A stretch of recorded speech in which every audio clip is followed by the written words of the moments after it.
Whaai nei mai te mo tamari no te wharehapir ano whareroi. Whareroi o ia hoi I mahina. Ua man a te e mo tamari e whaano mai ho e himene ho e ute paripari nā mua. Hare mai ai te tei Tarawat Heiti, ini ai a matari I mahina. Hare mai ai te tei himene ru au, Porinetia.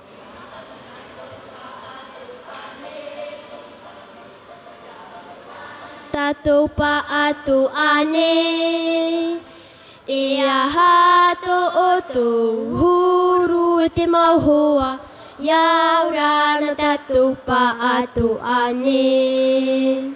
Iau rana tatou pa atu ane, iau rana tatou pa atu ane, e aha to o tō huru te mauhoa, iau rana tatou pa atu ane. E aha te prau api, prau api, prau api, e aha te prau api, iau rā tatou e. E aha te prau api, prau api, prau api, e aha te prau api, iau rā tatou e. Iau tatou pa atu ane, iau rana tatou pa atu ane, tu ane, e aha to o tu huru o te mauhoa, iau rana tatou pa atu ane. Iau rana, iau rana, iau rana, tatou pa atu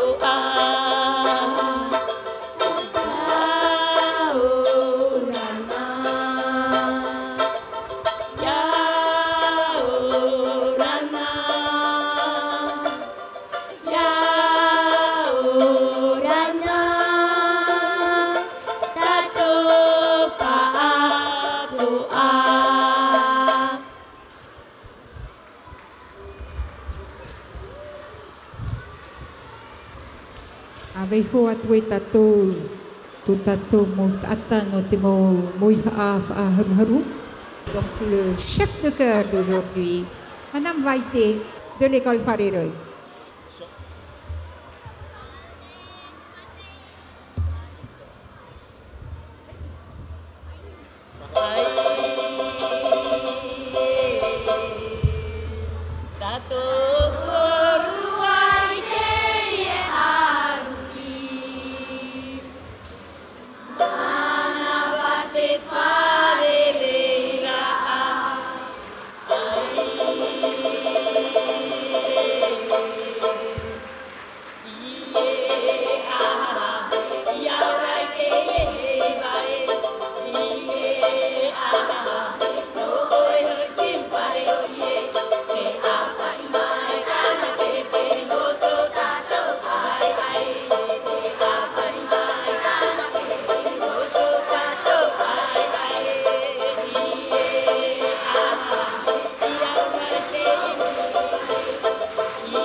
Popo mai te tatou tatou mo te mari no te ute paripari.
Popo me te tatu mo te mari i roto i tā rātou tarawa teiti.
Popo me te tatou, mo te mari no te wharapira no whareroi. Bravo les enfants.